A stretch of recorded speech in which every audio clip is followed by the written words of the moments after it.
I'm here with my two colleagues, Tori McNiff and John Downen, who are working with me on this project, and will be able to help answer questions, as well as be curious about any questions you all may have or what you want to see in the diff analysis process.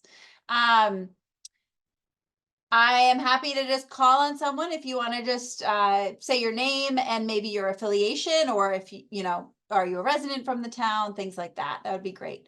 I will start in my bottom corner here. Josie, do you want to introduce yourself? Hi, everyone. I am Josie Santos. I am the TDI Fellow from Mass Development in Hyannis. I have been working with the partners here, including the town and all the local partners. And I am super excited about the opportunity to work with the commands. And yeah, this is why I have to hear more from them. Great, thank you. Kristen, what about you? Hi, my name is Kristen. I am a town councilor for Precinct 2 in the town of Barnstable, and I am here to listen and learn. Wonderful. Thank you so much. Dottie, how about you? Hi, I'm Dottie Fulginetti. I'm the Vice President of Community Investment for the South Region. I also live in the town of Easton, and we had a diff and we worked with Camoin. So I'm really excited to look at this process in another town. Wonderful. Paul, how about you?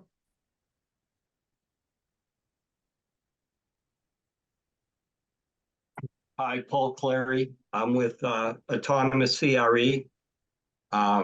We are working, well, actually, we own property up in the industrial park, 20 Industrial Boulevard. And we're working on a project on Barnstable Road right now. Great. And Felicia. Yeah, hi, good afternoon. My name is Felicia Penn. Native of the town of Barnstable, specifically the village of Hyannis. Also right now the president of town council. Oh, wonderful. Thank you for coming. And I think I was at a session, I want to say at the RTA a bunch of years ago when diffs were first coming into their own. Yes. Not positive about that, but there were a lot of questions, a lot of Q&A. Yes. Yeah. So now you've had of conversation. Now you've had a few years to implement, so yeah. It's be easier now. Well, we cross our fingers. always complications. Amanda, what about you? Good afternoon, everyone. My name is Amanda Gregoire. I am Director of Site Planning with Mass Development, and I assist with project management for some of our real estate technical assistance projects, and this is one of them. Yes. Neil, how about you? Hi, my name is Neil Kleinfeld. I live in Barnstable, and my interest is just listening and learning. I'm a member of the local financial advisory committee, so want to learn. Yeah, wonderful. Thank you for coming. Elizabeth, would you like to introduce yourself? Hi, folks. I'm Elizabeth Jenkins, Director of Planning and Development for the town. Great. And Kyle. Oh, Kyle, I don't think you introduced yourself yet. Yeah, I'm a community and economic development planner for the town of Barnstable. Perfect. Thanks everyone for coming today. Yeah, thank you everyone. All right, so I do have a very short presentation where I will introduce DIF, District Improvement Financing, and talk a little bit about the process for Barnstable. And then we're happy to take questions and hear from you, any questions or concerns you might have. So does that look good on everybody's screen? Presentation? All right, wonderful.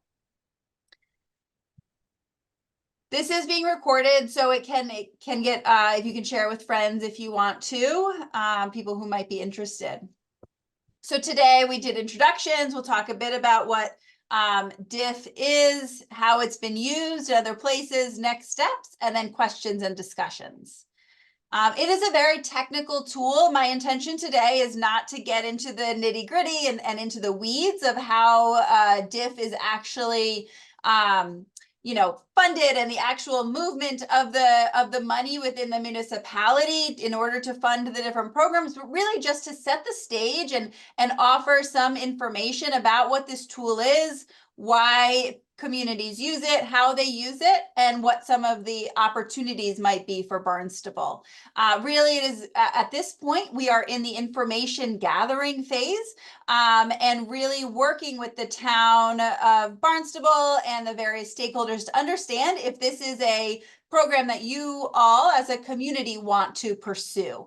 So none of this has been written in stone. It has not obviously been passed or anything like this. We are really just moving information gathering, analyzing to inform the town of Barnstable as they look to move forward. So what is a DIF? A DIF is a tool, a financing tool that communities in the state of Massachusetts, in the Commonwealth of Massachusetts, are allowed to use to finance public investments that they believe will further catalyze economic development and private investment in their community.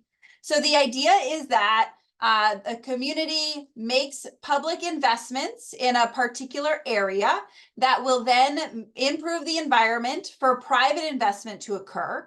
This increases the value, the assessed value of the properties within that district, generating new growth and new tax revenue for the municipality that then a portion of which can be used to fund additional public investments that creates that cyclical environment that will continue to improve the overall economic activity within the town, but more specifically within the particular district at hand.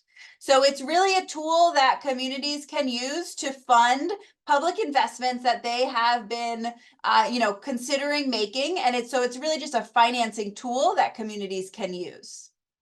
It is not a new tax or any kind of special assessment on the properties within the district. It's nothing additional. The property owners would not see an additional tax on their bill. They would pay their bill just as they always do.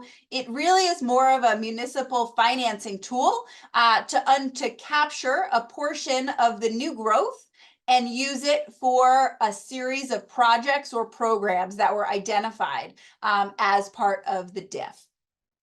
So really, I want to reiterate that this is not a new tax and that property owners would not see an increase in their individual property tax rates for their property within the DIF.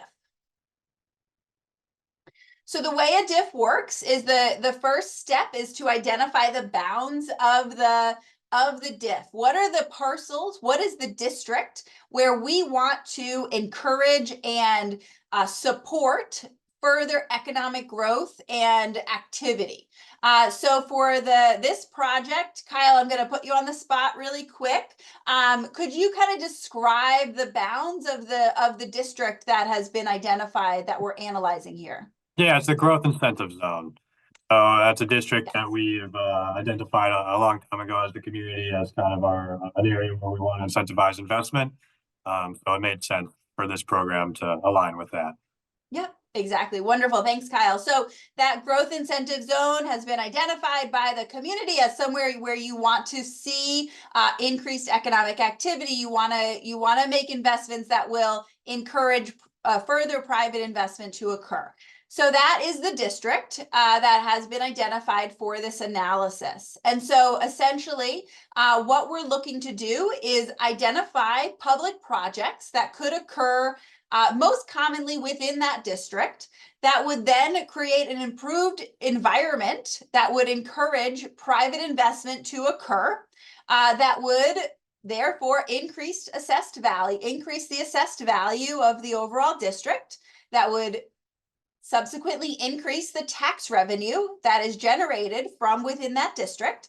And then again, a portion of that incremental tax revenue can be portioned off to go into what is called the DIF fund that can be used to fund projects that would further, other public investment projects that you would like to make as a community. It is an important tool. It really helps communities communicate that they are interested in creating the environment that is good and welcoming to private investment and to business activity. You're demonstrating that you have not only made a plan for the types of public investments that you want to make in the community, but have identified a potential funding source for those plans. And so it helps just drive home the message that the community is in step and interested in furthering the economic development goals that have been identified. Again, it really is a way that communities can create a funding stream to pay for public projects that further drive economic development.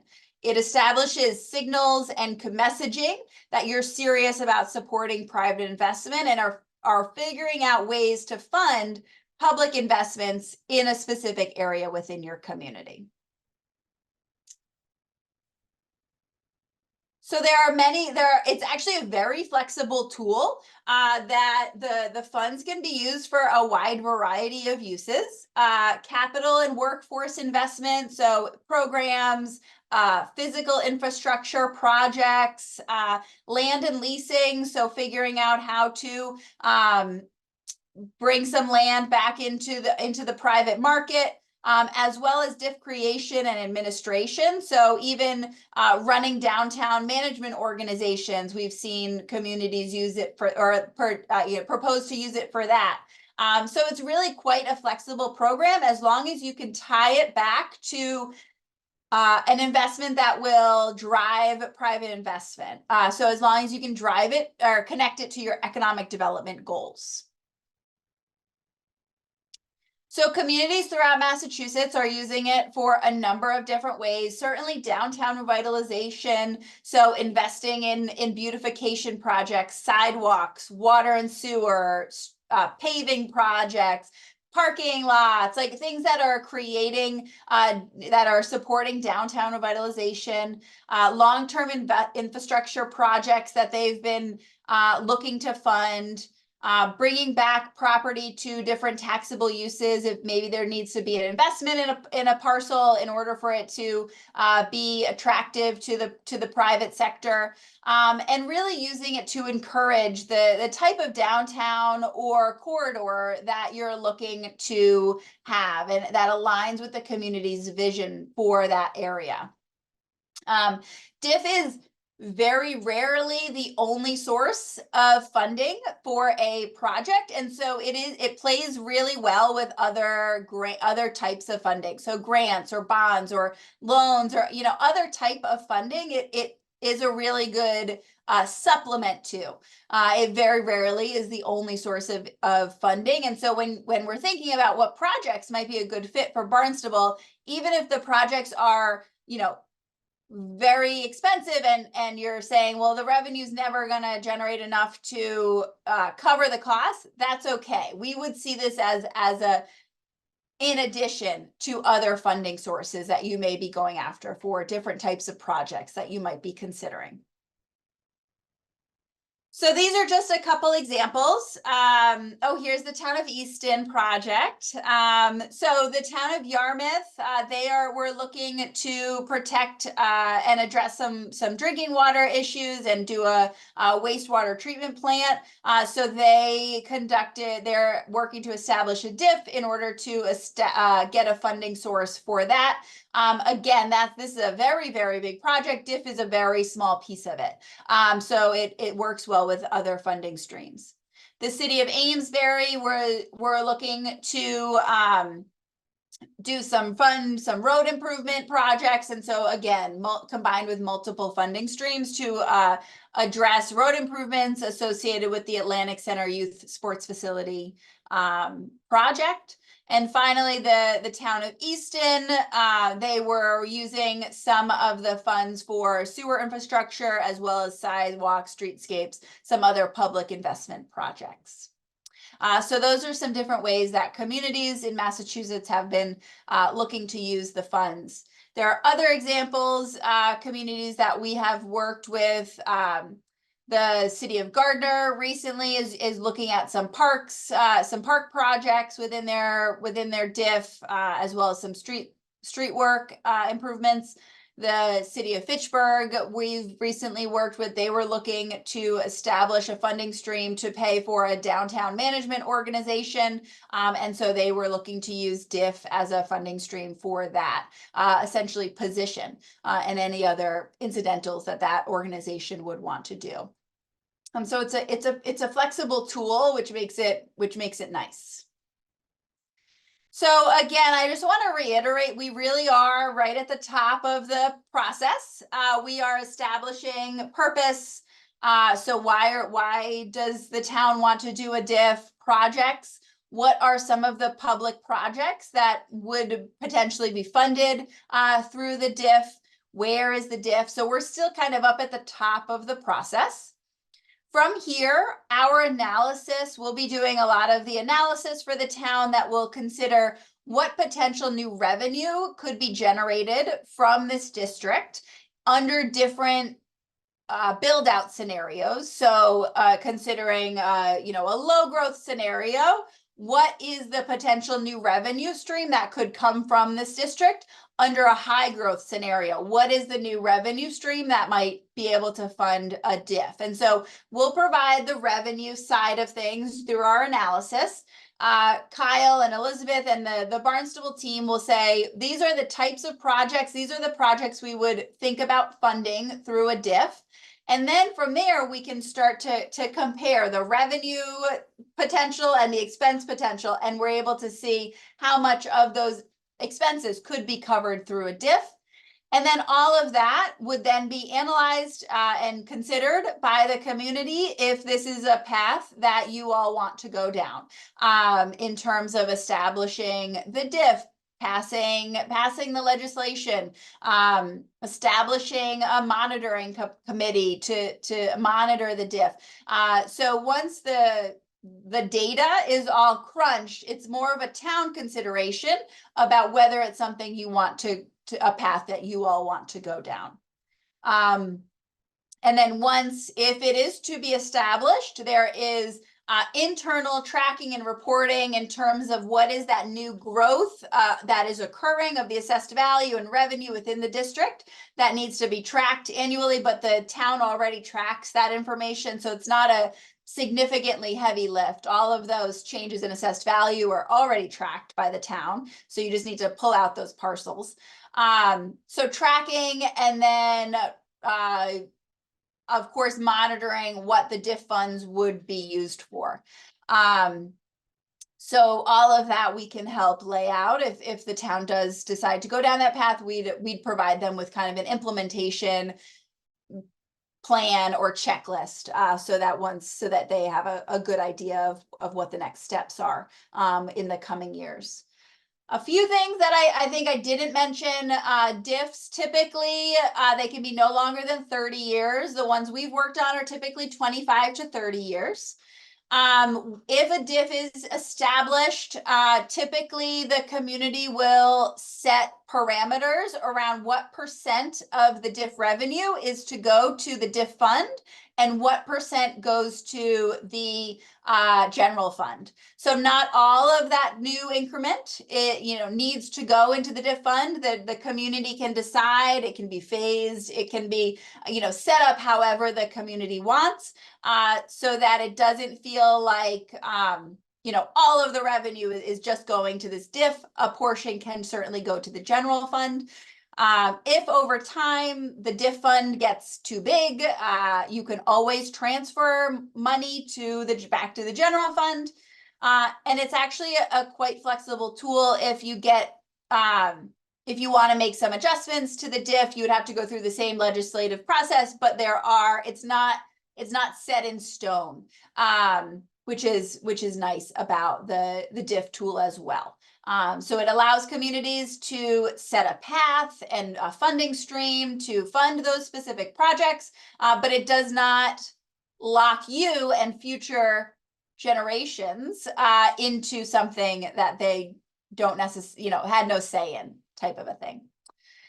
So those are a few of the things that I wanted to make sure I got out there. In terms of next steps, so we have this virtual public information meeting now.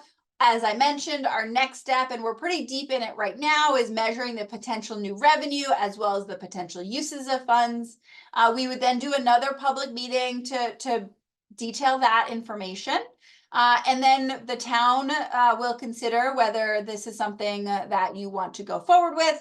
And either way, we would assist with drafting up the legislative documents using guidelines from Mass Development so that you have all the information you need and you can kind of decide whether you want to go forward with it or not. But we would make sure you have the information you need if you do want to go forward with it. So that's my presentation.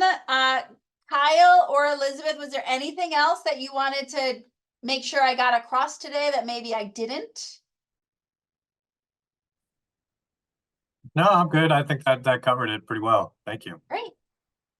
Yeah, I think you did great. Again, I just wanted to reemphasize that again, the tool is for a designated geographic area, which currently is being defined concurrent as the downtown Hyannis Growth Incentive Zone. And we're focusing on that area because we do have that larger economic and community development plan in place for thinking about both encouraging growth in this area, but also reinvesting in the area. So we have adequate public facilities and other supporting infrastructure in place to accommodate that and sort of take a whole neighborhood and whole community approach. And Rachel, I might have missed it, but that we're currently evaluating anticipated revenues, and that will go in, just as a planning tool, and that'll really go a long way in terms of helping to inform in the future what potentially could be a committee could consider in terms of funding for a DIF. Is that right? Does that sound right? Yeah, we're deep right. in. Yeah, we're absolutely right now. We're looking at the district and the parcels within the district, understanding projects that are in the pipeline that might come online and add to that new assessed value. And so we are analyzing the potential new revenue that could be considered to invest in those public infrastructure projects. But of course, that's subject to change and something that would be continually monitored by the town and by the committee. Yeah. All right, great. Thank you. So happy to open it up to any questions. Yes, Felicia. Yeah, thank you. There you are. So I was wondering, out of those 3 examples that you gave us in those communities that currently have one of these, could you give us an example of the dollar-to-dollar basis of public investment to private ratio on a percentage basis when the DIF is totally activated or in action, after the planning stages when it starts getting implemented? Because I'm a little unclear that, I understand that it's public identification of the property, but the town doesn't own the land and it's all privately owned. They're obviously going to encourage the private, do whatever it takes to encourage the private investment. But I was just looking for, an area that already has a mature DIF and what, that ratio to be a public to private investment and how that works. That's a really good question. I don't have an example off the top of my hand about a community that has been in, a mature DIF at this point.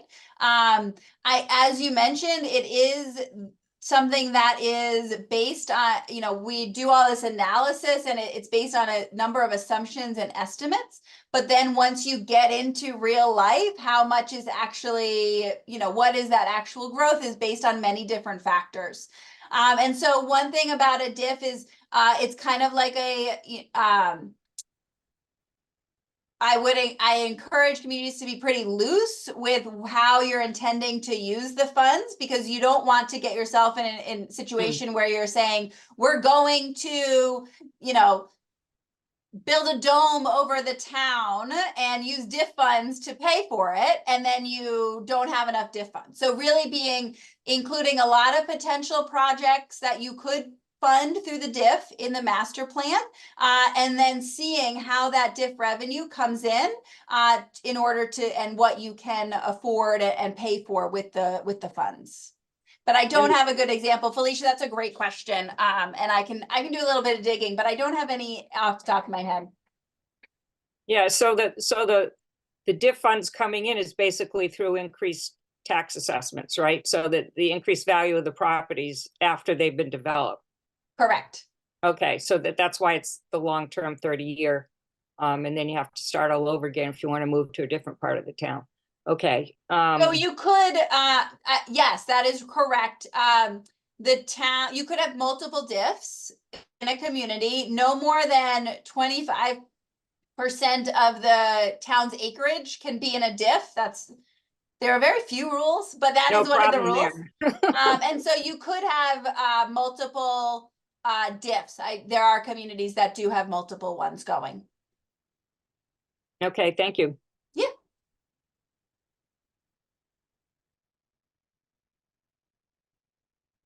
Anybody else? Yeah, go ahead, Kristen. Based on the fact that you could have multiple diffs, has the town of Barnstable thought about having more than one diff? I'm going to shoot that over to the Barnstable folks. Kyle might be better suited to answer this than I have, but we haven't. Again, we were afforded this opportunity through mass development, through some of the other work that we are doing in downtown Hyannis to look at, again, the opportunity for this funding tool in this location, but have certainly talked about the expanding tax base and the growing infrastructure needs in other areas as well. So we could certainly do that or look at that going forward. Thank you. Yes, Neil. Oh, you're on mute though.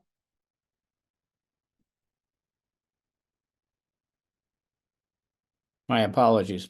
No. One of the examples you mentioned was the town of Yarmouth and the support of the town's investment in the wastewater treatment plant Mhm. in order to reduce property taxes. Could you expand on that? How does that work?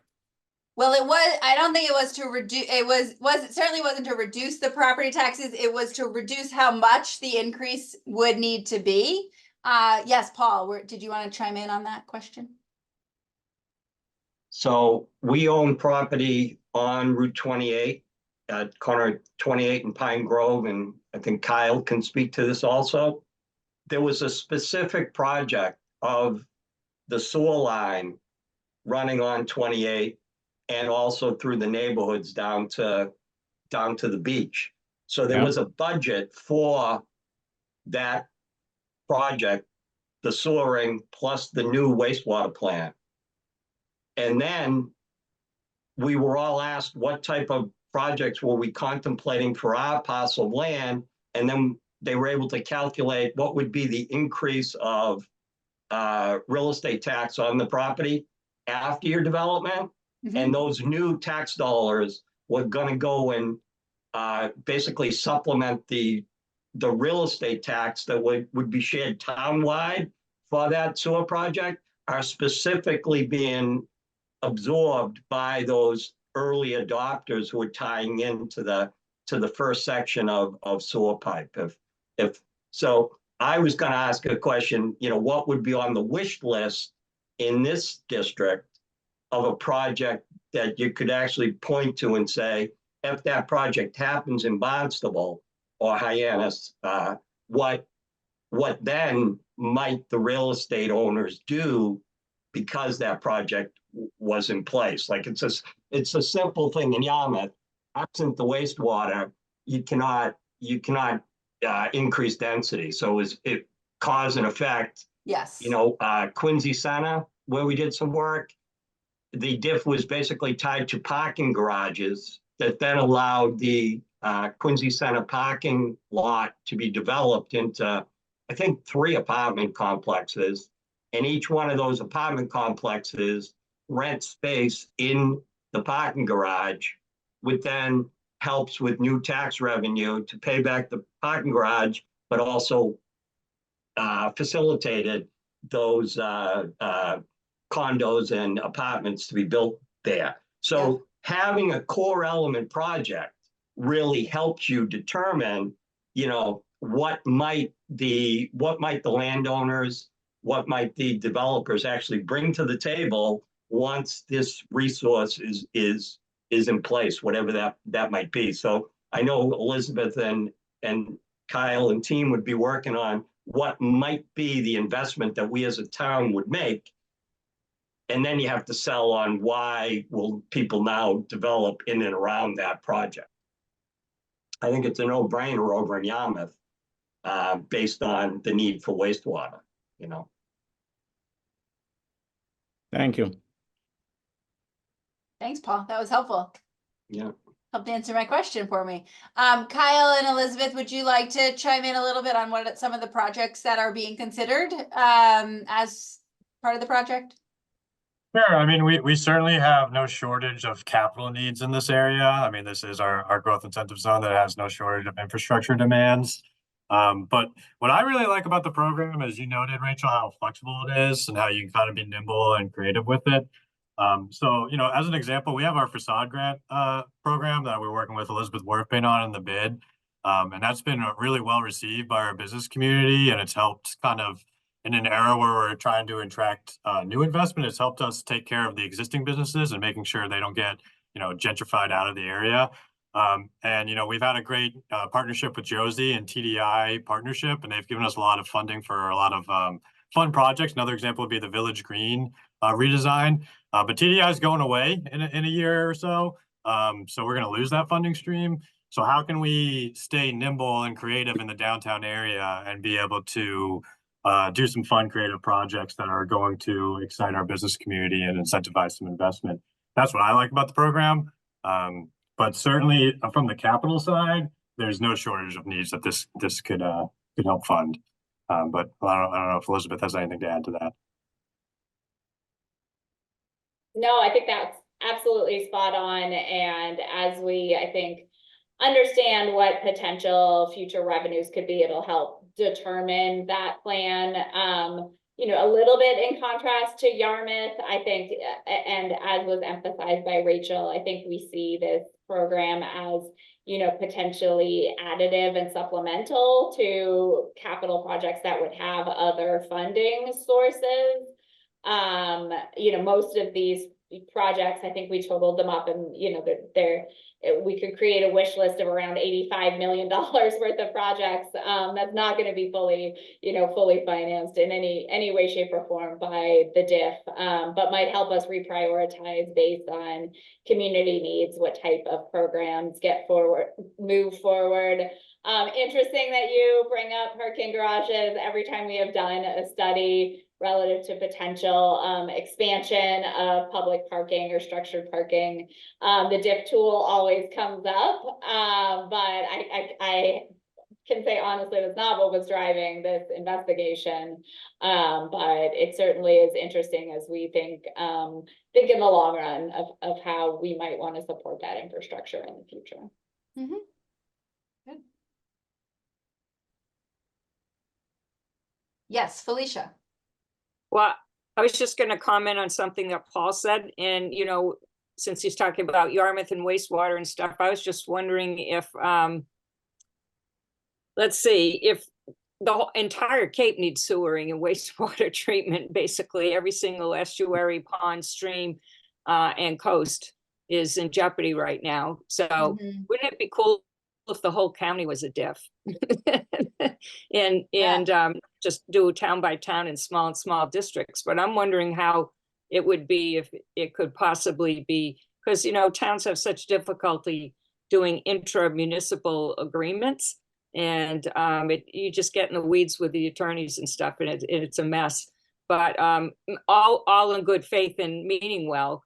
But I was just wondering if MassWorks or whoever had ever thought about Mass Development, had ever thought about applying this, you know, since Yarmouth is step one and the towns on both sides of Yarmouth are already engaged also. And it just seems like it'd be kind of pretty cool to spread the wealth along just to accelerate that program if possible. I don't know. Yeah, great idea. It just occurred to me that there's a countywide need for the same Right. thing that they're doing, that's all. Right. I guess I have two sort of reactions. I think, yeah, very absolutely interesting idea because we do have this great need. I think district improvement financing to me is specifically attractive because you're reinvesting the taxes that are being generated within a certain area, within a district, back to the people and the businesses that are already in that area. So it's kind of like keeping it local. When it comes to taxes that are generated, it's not just going into that wastewater, into that general fund to fund a project across town. You know, your neighborhood is accepting that investment, and then you're reinvesting that additional revenue back into the neighborhood. So there's a nice sort of, I think, keep it local cycle in there that this tool is really used for. Another thing that I think is a little appealing about the DIF is that we are, as a town, as a community, we are investing a lot of our revenues into wastewater infrastructure. Our rooms tax, our meals tax, our short-term rental tax. There are a lot of taxes that other communities are using to invest in housing and economic development programs that, you know, Barnstable has primarily focused those funds on wastewater. So the opportunities to, you know, find other funding sources for the creative types of programming and projects that Kyle spoke to, I think is another advantage here. Great. And Dottie? Oh, we'll go to Dottie first. So I wanted to give you just probably an update on Easton's DIF. So we use that because we were targeting an area for economic development. We don't have public sewer in our town either. So we used that money for sewer, but because it was a specific area, we were going to have to issue betterments to anybody that connects or is able to connect to that sewer. It wasn't across the whole town. So we have town meeting versus town council, and town meeting had to vote on that. And we had a good voting block of about 100 and something residences and businesses that were eager to create a DIF because it was going to help them. So originally their betterment was going to be about $30,000. And because of the DIF and some grants and other things, we got it down to $19,000 for a single betterment unit, which was really great. So I just want to talk about, since we've done that, we've had so much new business coming in, you know, new restaurants, new housing developments. It incentivized our CPA community preservation to dedicate almost $1 million to creating a new parklet. So there's so much investment in that area right now that it's just really met all the marks that we thought about. But something that a lot of people don't realize unless you're in municipal government, so, you know, the Barnstable folks probably think of this, right? Everybody's struggling with their budgets right now. You can't only raise taxes 2.5%, and then your insurance costs, everything else is going up beyond 2.5%. So the way that works, you can increase 2.5% plus new growth. And that allows you to have more opportunity to be able to bring in more tax revenue. So by targeting a specific area for targeted economic development and using a DIF to really boost that, it really helps your new growth revenues over the next few years as well. And we've seen a real benefit for that. So just throwing it out there as a real life example. Oh, that's great, Dottie. Thanks. That's really helpful. Paul, did you have something? Yeah, I was going to kind of add to what Elizabeth and Felicia were saying. Kind of, when you start talking about capital stack from a development side, really the opportunity right now is to look at things. Everybody's always kind of looked at it, oh, we're just doing wastewater. Like Dottie just said, if you're just doing wastewater, you're just going to have a one-time cost that then is going to go into these tie-in fees and doesn't stimulate. But these integrated costs, to use the example, as the wind came on, Barnstable negotiated a great deal with the wind so that when all the equipment was out there, they laid in sewer lines through that area also. So the more you can integrate this district, you're getting multiple dips as you're trying to put these capital stacks together. It's a very difficult area to put a capital stack together in the first place. And every little increment that you can add to that capital stack vertically and horizontally might put a project, make a project viable versus falling short. So this district, the work that's been done on the growth incentive zone is work that's part of the opportunity zone equity fund. Really, you have, as you're tying all these together, you have to think of all of the stacks that are coming in here, both equity and debt. And really, it's all about how can you get to the lowest cost debt as opposed to just that developer standing alone who's always going to be at a higher debt. So the more you can blend that capital stack together, which is what I think the diff helps, you get the blended rate to be long-term a much lower interest rate, which then leaves more money left in these projects to actually pay real estate tax, whether it's a diff tax or it's a real estate tax, or this district also has the property assessed clean energy district. PACE funds are available in town. So there's a lot of components already in place that then you need to leverage mass development and the resources from the state, which I guess is what this meeting is probably really about, right? Is leveraging all that. This meeting is about informing the public about what a diff is in consideration of moving it forward. Yeah. Yeah. Yeah. That's really helpful, Paul. And I like how you said that. I think it makes a lot of sense from to look at it from that perspective. It's not a standalone, it's part of many different pieces of the puzzle. Yeah.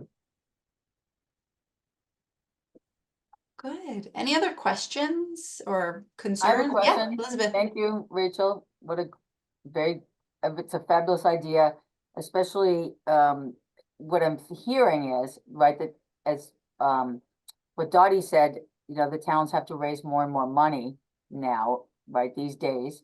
And obviously we need more amenities, especially in a growth incentive zone to attract the the investment, because the reason we have a TDI district, as Josie knows, is because the area in the east of the downtown of Hyannis, you know, has a depressed economic atmosphere, right? So it needs that extra lift.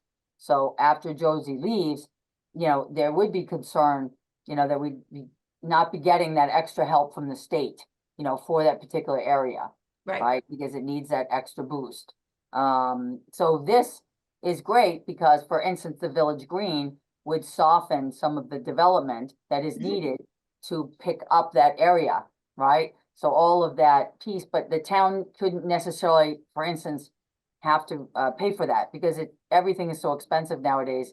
You know, we did a study on the green, or I was on that committee, and I know, I can imagine it must be at least $1 million, right? For the idea of to realize that beautiful Village Green with the playground and all the gorgeous things that we are missing in the downtown for families, right? And I don't know, Elizabeth, you might have a better idea. I don't know what things cost, but I can't imagine. I would test that by about 10, but I think the idea is that, like all things in downtown, they are incremental, and we can be responsive to them based on our own capacity to implement them, and the funding that becomes available. So.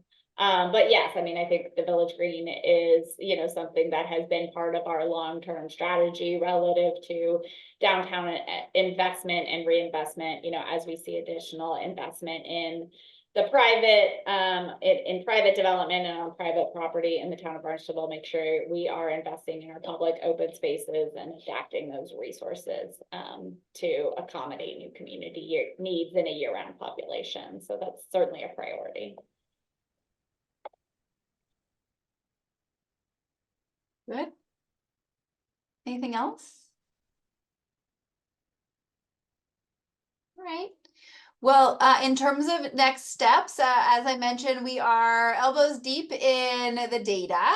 And so we'll be presenting that to the Barnstable team. I believe this coming, we have a standing meeting on Monday. We'll be presenting some of the initial findings. So we're making really good progress on the revenue and expense analysis. So we'll be presenting that. We'll continue to move it forward.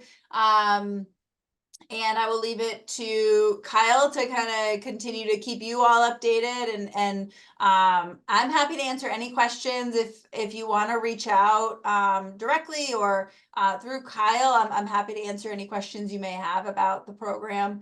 But this is, you know, we're still in the information gathering, but we're starting to make some progress on at least the initial revenue and data analysis findings. So. Good. Well, thank you all so much for your time. I don't have anything else. Amanda thank and you. Josie, all good? Yep. Good. Yeah. Thank you, Rachel. Yeah, Thank thank you you. all. Have a good rest of your day.